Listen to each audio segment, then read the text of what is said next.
Hello, I'm here with Ali. My name is Ted. I'm part of Sociocracy for All, and I'm happy to have you here. Would you be willing to introduce yourself real quick?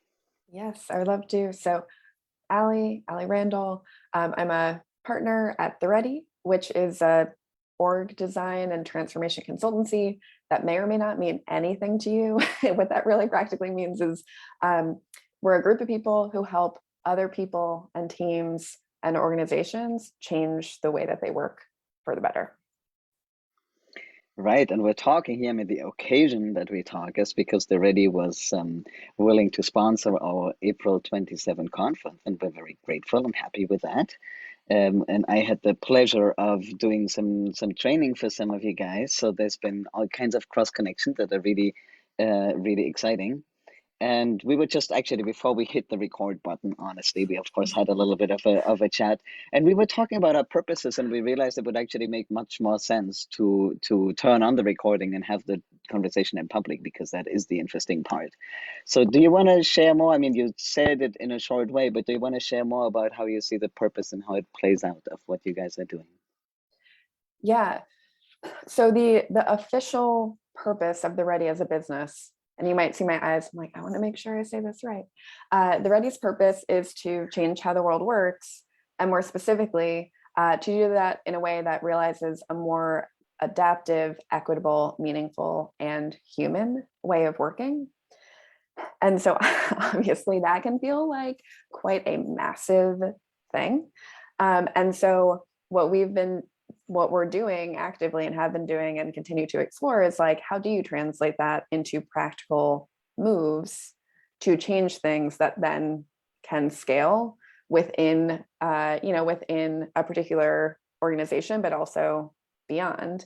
And I think that's part of why we were excited to sponsor this conference and also to invite you into our retreat to really be learning from each other, because SoFA's purpose of bringing sociocracy to all feels very similar, right? Like the world is a huge place. And so we got to find the other people in the world who are trying to do the similar things, trying to bring sort of similar principles aligned changes to whoever is ready and wanting them. Right. And I think that's something that I really care about in how SoFA thinks about itself, that just stepping out of that competitive frame, right? Because Mm, as you're saying, the world is a big place. There's just so much to do and so much need in the world that the whole competitive thing does not make any sense to me. Like it doesn't compute, it doesn't make sense. And mm, another thing that we talked about actually before we hit the record button just now is that I don't want to call it a tension. I guess the dynamic between that we discuss within Sociocracy for All quite a bit of mhm, what's how do we go about the different sectors, right? Because SOFA has a strict kind of sector-driven approach, as like we look at the cooperative movement, the let's say living situation like co-housing and so on movement, but also nonprofits and for-profits and schools and so on. And we take that perspective, and it just excites me always to talk with people who have the same vision, but focus kind of on one part of it. Because what I want is a world where it all comes together. It's like this big mosaic that we're all building together. I would like mhm, a pluralist, I guess, a pluralist vision of change that I want. So we need each other because we're walking in the same direction. mhm. Yeah, I mean that completely makes sense. I mean, when you think about the way the world works, there's so many different kinds of organizations and different ways you can define works, right? And I think there are also different levels of like, what we tend to focus on is literal work practices, like people with a shared aim, usually in some sort of businessy context, trying to do stuff. And I'll speak for myself here, not try to assume that every single person in the Ready holds exactly my point of view. But I think one of the really powerful things about that is, learning new ways of working and thinking and practicing and communicating in that context inevitably shifts the way you are and the way you work in every other context that you are in. And it is not uncommon for folks we work with in more traditional organizations to have sort of an aha moment and decide that they want to shift their life more generally because of some of the things we've been doing in a work context. And so again, I think there's all of this flow and interconnectedness because humans don't live in one sphere. And when we talk about change, we're talking about humans and humans interacting with each other. So yeah, it's quite a big thing, and I'm also excited about the partnering, and also it, as mentioned briefly before we officially hit record, the Ready has been talking lately about what are our future moves. Like we're not assuming and don't want to constrain ourselves to this like a false sort of box of the only way to change how the world works is through business in the way we're currently doing our consulting. Like we're very interested in really looking more broadly at the world and the systems in the world and how we might make moves to make change. And we have a couple folks in the business right now who have just started really deeply exploring like the DAO and Web3 space to learn more about that and to see like what potential there is there to pull levers and to create different kinds of change. And again, it's kind of funny because I feel like in some conversations, people talk about Web3 as disconnected from like other types of business. It's like, it's not, it's all related. And anywhere we can start to change the way people think and work, share information, make decisions, communicate, all of that stuff, there are going to be ripple effects.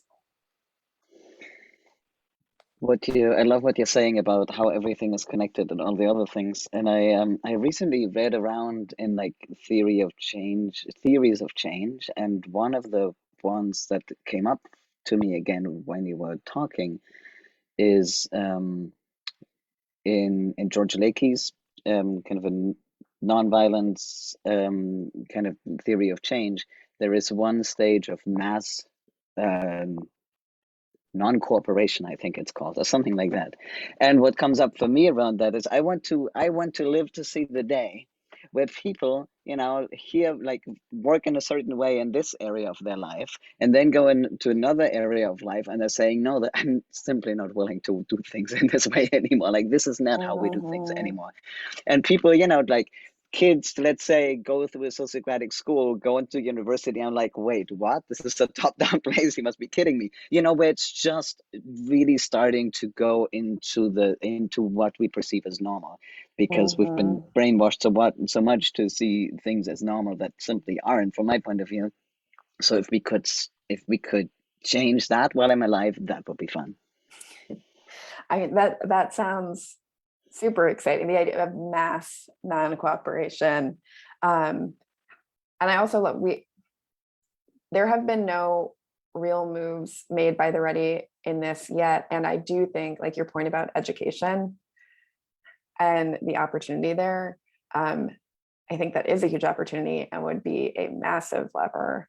And I think just trying to figure out like where can we create containers and contexts and experiences for people to experience a different way, to know and to notice that there are alternatives, is super important. And even, I mean, it's really interesting, like the Ready is its own experiment, and we're a bunch of people, and people who come to the Ready are coming from all different contexts. Not all of them, for most people, honestly, they're not coming from a more self-managing or sociocratic sort of place. And so even at the Ready, which is a group of people pursuing this purpose, we've got individuals who are coming in and they have to do their own unlearning in the Ready. And that can be quite an intense and hard experience.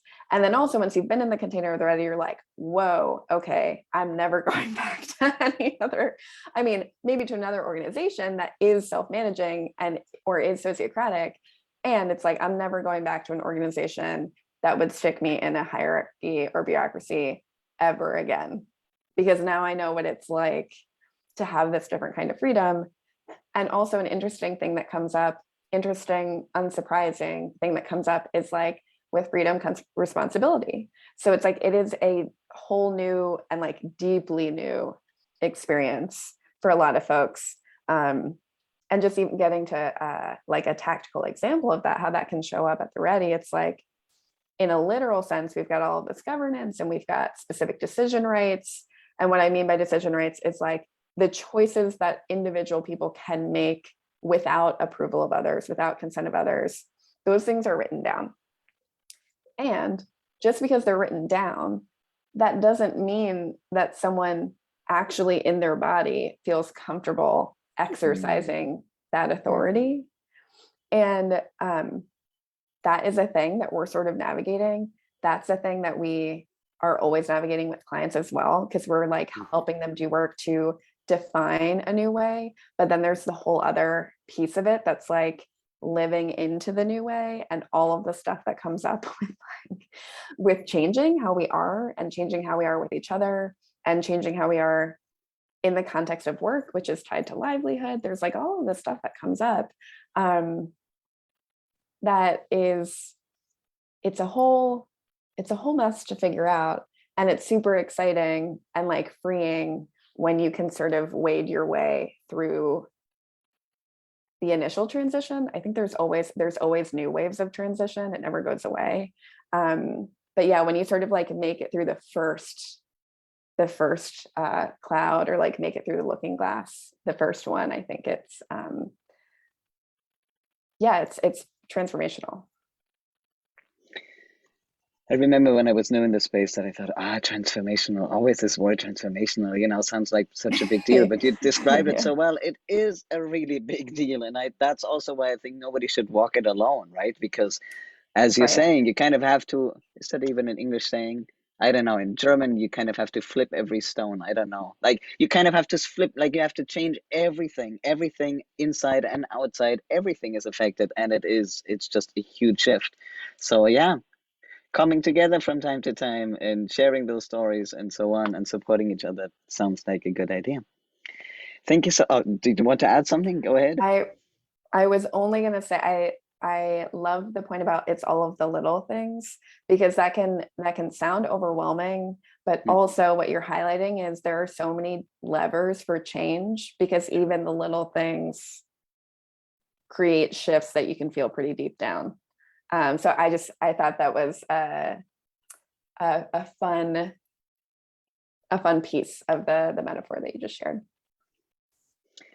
Even though I was translating from my mother tongue, which doesn't always work.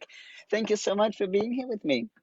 And yeah, check out the Ready, check out our conference, and I hope it's one of the places where people from all these very different worlds can share whatever they learned, and everybody learns together, and that helps us all. Thank you so much, Ali.